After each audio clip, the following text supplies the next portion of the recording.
इकाई 4 कर्मयोगी लाल बहादुर शास्त्री।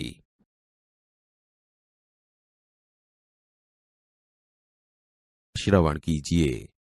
शास्त्री जी के नाम के साथ कर्मयोगी विशेषण जोड़ना बिल्कुल उपयुक्त है, क्योंकि मुझे तो उनका सारा जीवन ही कर्म से भरा हुआ मालूम पड़ता है।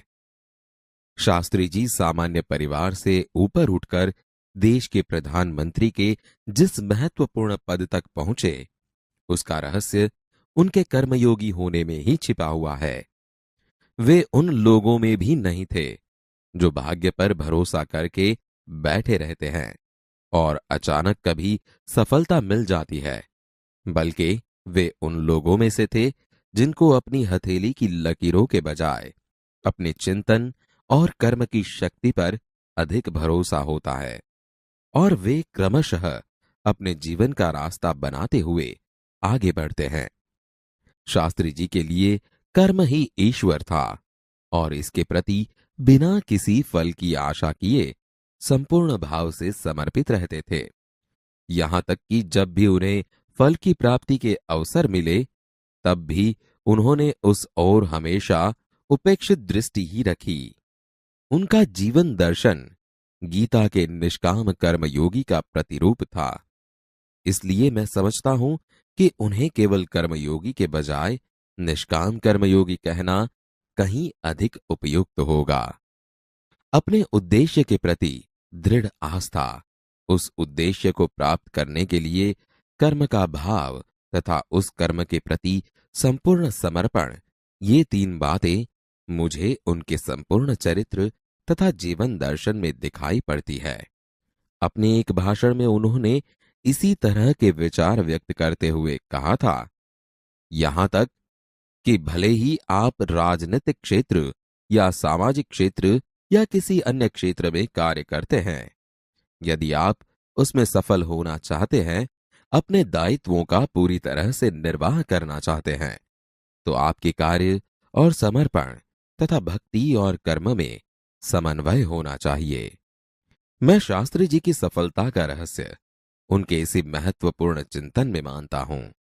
साथ ही यह भी मानता हूं कि किसी भी व्यक्ति, समाज और देश के विकास का रहस्य इसी भक्ति और कर्म के सिद्धांत में निहित है। शास्त्री जी का संपूर्ण जीवन श्रम, सेवा, सादगी और समर्पण का अनुपम उदाहरण है। उनके ये गुण केवल उनके कार्यों और विचारों में ही अभिव्यक्ति नहीं पाते थे, बल्कि उनको देखने से ही इन सभी भावों का एहसास हो जाता था। उनके अपने व्यक्तित्व में विचारों का अनोखा समन्वय था। वे जो कुछ कहते थे वही करते थे। जो कुछ भी करते थे वह एकमात्र राष्ट्र लाभ की भावना से प्रेरित होकर करते थे। मुझे लगता है कि यह उनके चरित्र की एक बहुत बड़ी विशेषता थी, जिसके कारण देशवासी उन पर इतना अधिक विश्वास करते थे और उन्हें चाहते भी थे। पंडित नेहरू की समृद्ध राजनीतिक विरासत को संभालना और उसे आगे ले जाने का काम कम कठिन नहीं था, लेकिन देश ने उस समय यह साफ साफ देखा कि उसे संभालने की ताकत शास्त्री जी में ही है, और शास्त्री जी ने अपने निर्मल चरित्र और दृढ़ संकल्प शक्ति द्वारा देश की इस आकांक्षा को पूरा किया। शास्त्री जी की एक सबसे बड़ी विशेषता यह थी कि वे एक सामान्य परिवार में पैदा हुए थे। सामान्य परिवार में ही उनकी परवरिश हुई, और जब वे देश के प्रधानमंत्री जैसे महत्वपूर्ण पद पर पहुंचे, तब भी वह सामान्य ही बने रहे। विनम्रता, सादगी और सरलता उनके व्यक्तित्व में एक विशिष्ट प्रकार का आकर्षण पैदा करते थे। इस दृष्टि से शास्त्री जी का व्यक्तित्व बापू के अधिक करीब था, और कहना न होगा कि बापू से प्रभावित होकर ही सन 1921 में उन्होंने अपनी पढ़ाई छोड़ दी। शास्त्री जी पर भारतीय चिंतकों डॉक्टर भगवान दास तथा बापू का कुछ ऐसा प्रभाव रहा कि वह जीवन भर उन्हीं आदर्शों पर चलते रहे तथा औरों को इसके लिए प्रेरित करते रहे। शास्त्री जी के संबंध में मुझे बाइबल की वह उक्ति बिल्कुल सही जान पड़ती है कि विनम्र ही पृथ्वी के वारिस होंगे।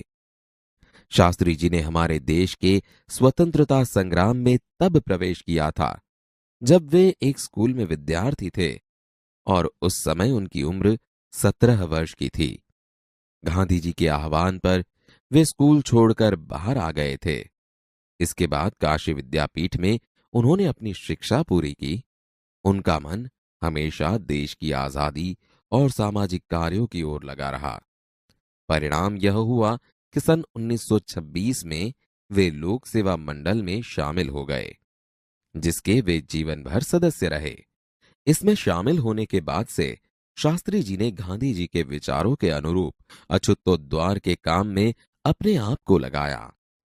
यहां से शास्त्री जी के जीवन का एक नया अध्याय प्रारंभ हो गया। सन 1930 में जब नमक कानून तोड़ो आंदोलन शुरू हुआ तो शास्त्री जी ने उसमें भाग लिया, जिसके परिणाम स्वरूप उन्हें जेल जाना पड़ा। यहां से शास्त्री जी की जेल यात्रा की जो शुरुआत हुई तो वह सन 1942 के भारत छोड़ो आंदोलन तक निरंतर चलती रही। इन 12 वर्षों के दौरान वे 7 बार जेल गए। इसी से यह अंदाजा लगाया जा सकता है कि उनके अंदर देश की आजादी के लिए कितनी बड़ी ललक थी। दूसरी जेल यात्रा उन्हें सन 1932 में किसान आंदोलन में भाग लेने के लिए करनी पड़ी। सन 1942 की उनकी जेल यात्रा 3 वर्ष की थी, जो सबसे लंबी जेल यात्रा थी। इस दौरान शास्त्री जी जहां एक ओर गांधी जी द्वारा बताए गए रचनात्मक कार्यों में लगे हुए थे, वहीं दूसरी ओर पदाधिकारी के रूप में जनसेवा के कार्यों में भी लगे रहे। सन 1935 में वे संयुक्त प्रांतीय कांग्रेस कमेटी के सचिव बनाए गए। इस पद पर वे 1938 तक रहे।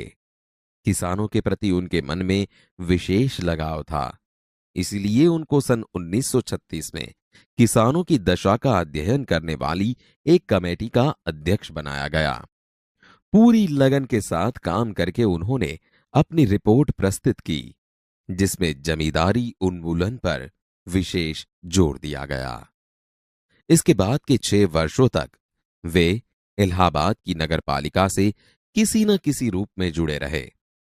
मैं समझता हूं कि इस अनुभव ने भी शास्त्री जी के व्यक्तित्व और चिंतन को नागरिकों की समस्याओं से निकट से परिचित कराया। उनके पास ग्रामीण जीवन का अनुभव था। अब इसके साथ ही इलाहाबाद नगरपालिका ने जनसेवा का भी अनुभव जोड़ दिया था। लोकतंत्र की इस आधारभूत इकाई में कार्य करने के कारण वे देश की छोटी छोटी समस्याओं और उनके निराकरण की व्यावहारिक प्रक्रिया से अच्छी तरह से परिचित हो गए थे।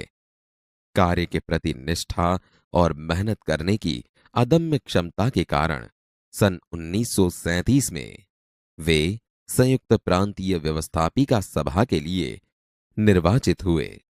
सही मायने में यहीं से शास्त्री जी के संसदीय जीवन की शुरुआत हुई, जिसका समापन देश के प्रधानमंत्री पद तक पहुंचने में हुआ। शास्त्री जी को भारतीय राजनीति की इतनी सही और गहरी पकड़ थी कि श्रीमती इंदिरा गांधी ने उन्हें अपना राजनीतिक गुरु मानते हुए कहा था कि उन्हीं के मार्गदर्शन में मेरा राजनीतिक जीवन शुरू हुआ। देश की आजादी के बाद उत्तर प्रदेश तथा केंद्र सरकार में शास्त्री जी भिन्न भिन्न पदों पर रहे। उत्तर प्रदेश में उन्हें गृह मंत्री बनाया गया। बाद में पंडित नेहरू के अनुरोध पर वे केंद्र में आ गए। केंद्र में उन्होंने रेल और परिवहन, संचार, वाणिज्य, उद्योग और गृह जैसे महत्वपूर्ण मंत्रालयों में मंत्री पद संभाला।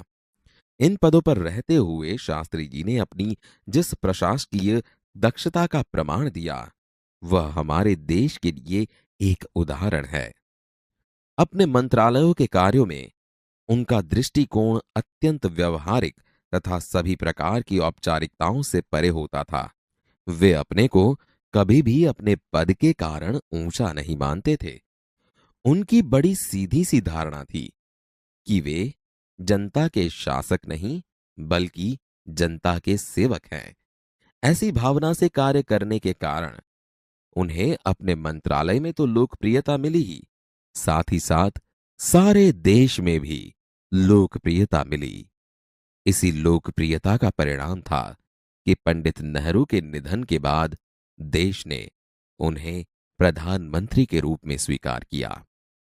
देश के इस महत्वपूर्ण पद पर रहते हुए केवल 19 महीने के छोटे से समय में उन्होंने जितनी सफलताएं और लोकप्रियता प्राप्त की, वह एक उदाहरण है। शास्त्री जी के सामने अपना उद्देश्य बिल्कुल स्पष्ट था। उसमें किसी प्रकार का धुंधलापन या भटकाव नहीं था। वे हमारे देश के अत्यंत महत्वपूर्ण पदों पर रहे और इन पदों पर रहते हुए स्वाभाविक रूप से वे अधिकार संपन्न भी थे। लेकिन उन्होंने हमेशा आत्मसंयम से काम लिया तथा अधिकारों से अधिक कर्तव्यों को तरजीह दी। शायद इसीलिए शास्त्री जी इतने अधिक लोकप्रिय भी हो सके। उन्होंने अलीगढ़ मुस्लिम विश्वविद्यालय के दीक्षांत समारोह में 19 दिसंबर 1964 को छात्रों को संबोधित करते हुए कुछ इसी तरह के विचार व्यक्त किए थे। आपके भविष्य की मंजिल चाहे जो कुछ भी हो, आप में से प्रत्येक को यह सोचना चाहिए कि आप सबसे पहले देश के नागरिक हैं। यह आपको संविधान द्वारा प्रदत्त कुछ अधिकार देता है, लेकिन इससे कुछ कर्तव्यों का भी बोझ आता है, जिसे समझना चाहिए। हमारा देश प्रजातांत्रिक है, जो निजी स्वतंत्रता देता है, लेकिन इस स्वतंत्रता का उपयोग एक व्यवस्थित समाज के हित में स्वेच्छा से लगाए गए प्रतिबंधों के तहत होना चाहिए। अधिकार, कर्तव्य और आत्मसंयम के बारे में यह अत्यंत महत्वपूर्ण बात शास्त्री जी ने कही थी, जिसे आज याद रखने की जरूरत है। इकाई 4, कर्मयोगी लाल बहादुर शास्त्री।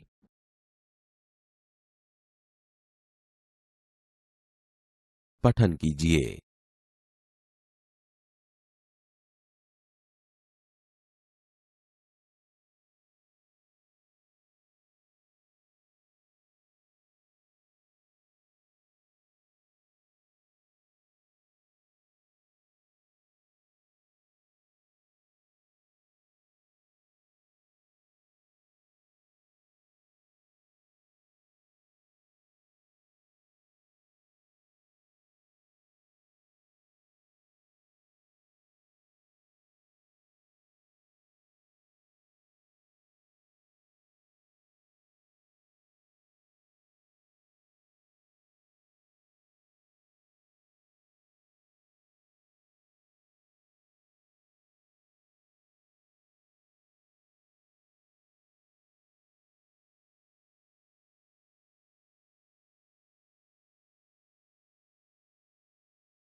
मित्रों, आप इनके बारे में जानते होंगे।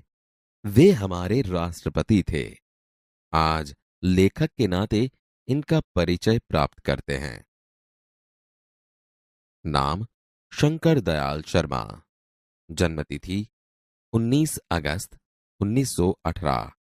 मृत्यु तिथि 26 दिसंबर 1999।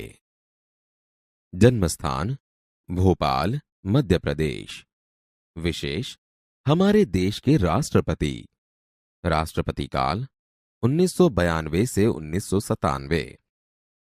हाँ तो मित्रों, शंकर दयाल शर्मा हमारे 9वें राष्ट्रपति थे। उनकी प्रारंभिक शिक्षा मध्य प्रदेश में हुई। उन्होंने इलाहाबाद तथा लखनऊ विश्वविद्यालय में पढ़ाई की और एमए एलएलबी की उपाधि प्राप्त की। राजनीतिक जीवन में वे विधायक, सांसद से राज्यपाल, उपराष्ट्रपति और राष्ट्रपति पद पर रहे। हिंदी और अंग्रेजी दोनों भाषाओं में उन्होंने अनेक पुस्तकें लिखीं, जैसे कि देशमणि, हमारे पथ प्रदर्शक, प्रतिष्ठित भारतीय, हमारे चिंतन की मूल धारा इत्यादि। शास्त्री जी के नाम के साथ कर्मयोगी विशेषण जोड़ना बिल्कुल उपयुक्त है, क्योंकि मुझे तो उनका सारा जीवन ही कर्म से भरा हुआ मालूम पड़ता है। शास्त्री जी सामान्य परिवार से ऊपर उठकर देश के प्रधानमंत्री के जिस महत्वपूर्ण पद तक पहुंचे, उसका रहस्य उनके कर्मयोगी होने में ही छिपा हुआ है। वे उन लोगों में भी नहीं थे जो भाग्य पर भरोसा करके बैठे रहते हैं और अचानक कभी सफलता मिल जाती है, बल्कि वे उन लोगों में से थे जिनको अपनी हथेली की लकीरों के बजाय अपने चिंतन और कर्म की शक्ति पर अधिक भरोसा होता है, और वे क्रमशः अपने जीवन का रास्ता बनाते हुए आगे बढ़ते हैं। शास्त्री जी के लिए कर्म ही ईश्वर था और इसके प्रति बिना किसी फल की आशा किए संपूर्ण भाव से समर्पित रहते थे। यहां तक कि जब भी उन्हें फल की प्राप्ति के अवसर मिले, तब भी उन्होंने उस ओर हमेशा उपेक्षित दृष्टि ही रखी। उनका जीवन दर्शन गीता के निष्काम कर्मयोगी का प्रतिरूप था। इसलिए मैं समझता हूं कि उन्हें केवल कर्मयोगी के बजाय निष्काम कर्मयोगी कहना कहीं अधिक उपयुक्त होगा। अपने उद्देश्य के प्रति दृढ़ आस्था, उस उद्देश्य को प्राप्त करने के लिए कर्म का भाव तथा उस कर्म के प्रति संपूर्ण समर्पण, ये तीन बातें मुझे उनके संपूर्ण चरित्र तथा जीवन दर्शन में दिखाई पड़ती है। अपने एक भाषण में उन्होंने इसी तरह के विचार व्यक्त करते हुए कहा था, यहां तक कि भले ही आप राजनीतिक क्षेत्र या सामाजिक क्षेत्र या किसी अन्य क्षेत्र में कार्य करते हैं, यदि आप उसमें सफल होना चाहते हैं, अपने दायित्वों का पूरी तरह से निर्वाह करना चाहते हैं, तो आपके कार्य और समर्पण तथा भक्ति और कर्म में समन्वय होना चाहिए।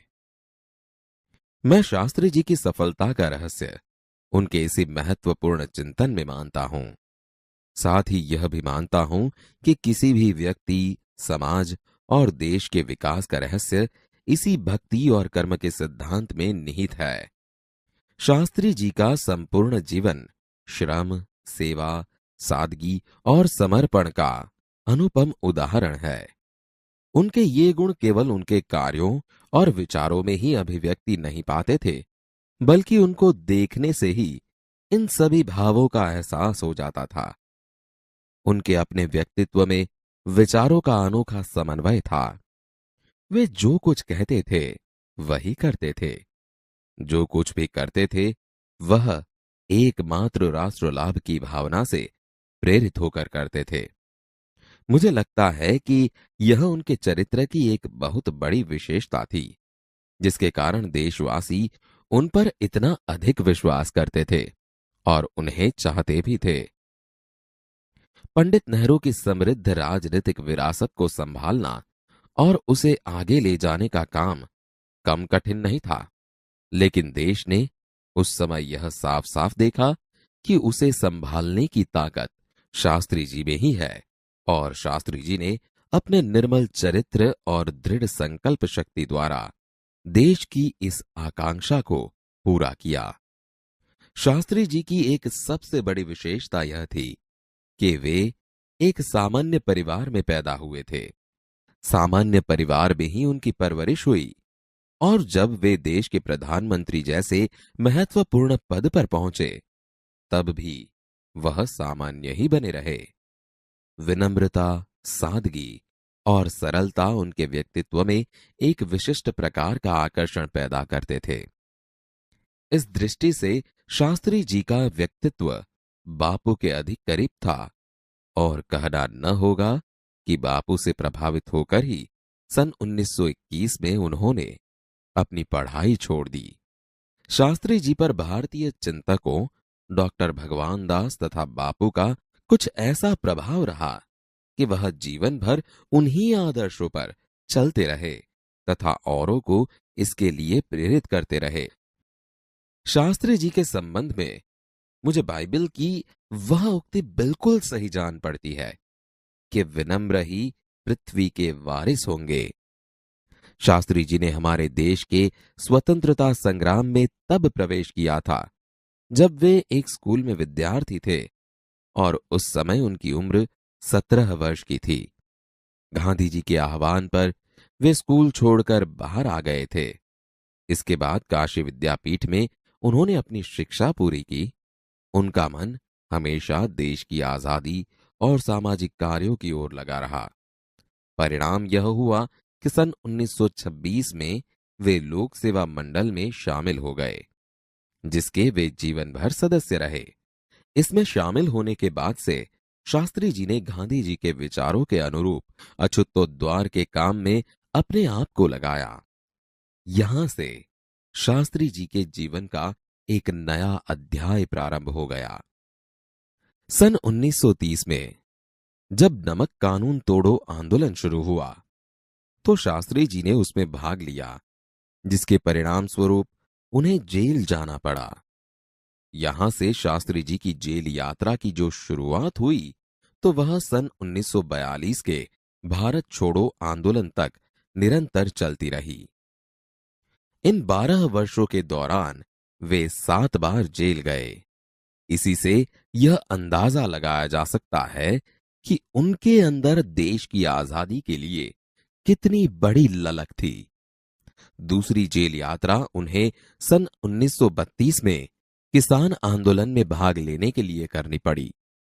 सन 1942 की उनकी जेल यात्रा 3 वर्ष की थी, जो सबसे लंबी जेल यात्रा थी। इस दौरान शास्त्री जी जहां एक ओर गांधी जी द्वारा बताए गए रचनात्मक कार्यों में लगे हुए थे, वहीं दूसरी ओर पदाधिकारी के रूप में जनसेवा के कार्यों में भी लगे रहे। सन 1935 में वे संयुक्त प्रांतीय कांग्रेस कमेटी के सचिव बनाए गए। इस पद पर वे 1938 तक रहे। किसानों के प्रति उनके मन में विशेष लगाव था, इसलिए उनको सन 1936 में किसानों की दशा का अध्ययन करने वाली एक कमेटी का अध्यक्ष बनाया गया। पूरी लगन के साथ काम करके उन्होंने अपनी रिपोर्ट प्रस्तुत की, जिसमें जमींदारी उन्मूलन पर विशेष जोर दिया गया। इसके बाद के 6 वर्षों तक वे इलाहाबाद की नगरपालिका से किसी न किसी रूप में जुड़े रहे।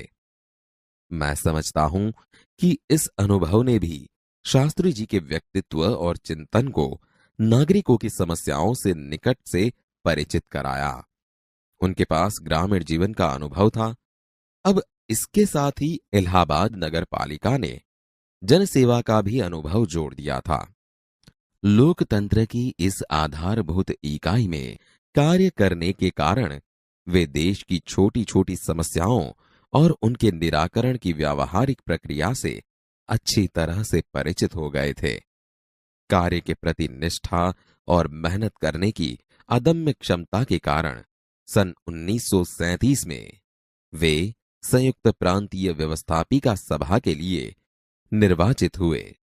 सही मायने में यहीं से शास्त्री जी के संसदीय जीवन की शुरुआत हुई, जिसका समापन देश के प्रधानमंत्री पद तक पहुंचने में हुआ। शास्त्री जी को भारतीय राजनीति की इतनी सही और गहरी पकड़ थी कि श्रीमती इंदिरा गांधी ने उन्हें अपना राजनीतिक गुरु मानते हुए कहा था कि उन्हीं के मार्गदर्शन में मेरा राजनीतिक जीवन शुरू हुआ। देश की आजादी के बाद उत्तर प्रदेश तथा केंद्र सरकार में शास्त्री जी भिन्न भिन्न पदों पर रहे। उत्तर प्रदेश में उन्हें गृह मंत्री बनाया गया। बाद में पंडित नेहरू के अनुरोध पर वे केंद्र में आ गए। केंद्र में उन्होंने रेल और परिवहन, संचार, वाणिज्य, उद्योग और गृह जैसे महत्वपूर्ण मंत्रालयों में मंत्री पद संभाला। इन पदों पर रहते हुए शास्त्री जी ने अपनी जिस प्रशासकीय दक्षता का प्रमाण दिया, वह हमारे देश के लिए एक उदाहरण है। अपने मंत्रालयों के कार्यों में उनका दृष्टिकोण अत्यंत व्यवहारिक तथा सभी प्रकार की औपचारिकताओं से परे होता था। वे अपने को कभी भी अपने पद के कारण ऊंचा नहीं मानते थे। उनकी बड़ी सीधी सी धारणा थी कि वे जनता के शासक नहीं बल्कि जनता के सेवक हैं। ऐसी भावना से कार्य करने के कारण उन्हें अपने मंत्रालय में तो लोकप्रियता मिली ही, साथ ही साथ सारे देश में भी लोकप्रियता मिली। इसी लोकप्रियता का परिणाम था कि पंडित नेहरू के निधन के बाद देश ने उन्हें प्रधानमंत्री के रूप में स्वीकार किया। देश के इस महत्वपूर्ण पद पर रहते हुए केवल 19 महीने के छोटे से समय में उन्होंने जितनी सफलताएं और लोकप्रियता प्राप्त की, वह एक उदाहरण है। शास्त्री जी के सामने अपना उद्देश्य बिल्कुल स्पष्ट था। उसमें किसी प्रकार का धुंधलापन या भटकाव नहीं था। वे हमारे देश के अत्यंत महत्वपूर्ण पदों पर रहे और इन पदों पर रहते हुए स्वाभाविक रूप से वे अधिकार संपन्न भी थे। लेकिन उन्होंने हमेशा आत्मसंयम से काम लिया तथा अधिकारों से अधिक कर्तव्यों को तरजीह दी। शायद इसीलिए शास्त्री जी इतने अधिक लोकप्रिय भी हो सके। उन्होंने अलीगढ़ मुस्लिम विश्वविद्यालय के दीक्षांत समारोह में 19 दिसंबर 1964 को छात्रों को संबोधित करते हुए कुछ इसी तरह के विचार व्यक्त किए थे।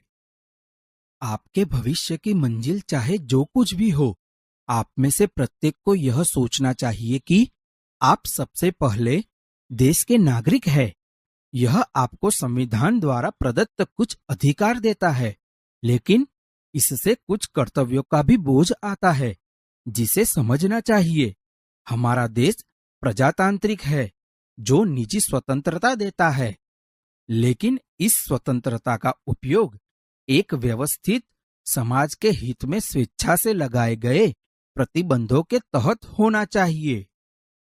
अधिकार, कर्तव्य और आत्मसंयम के बारे में यह अत्यंत महत्वपूर्ण बात शास्त्री जी ने कही थी, जिसे आज याद रखने की जरूरत है।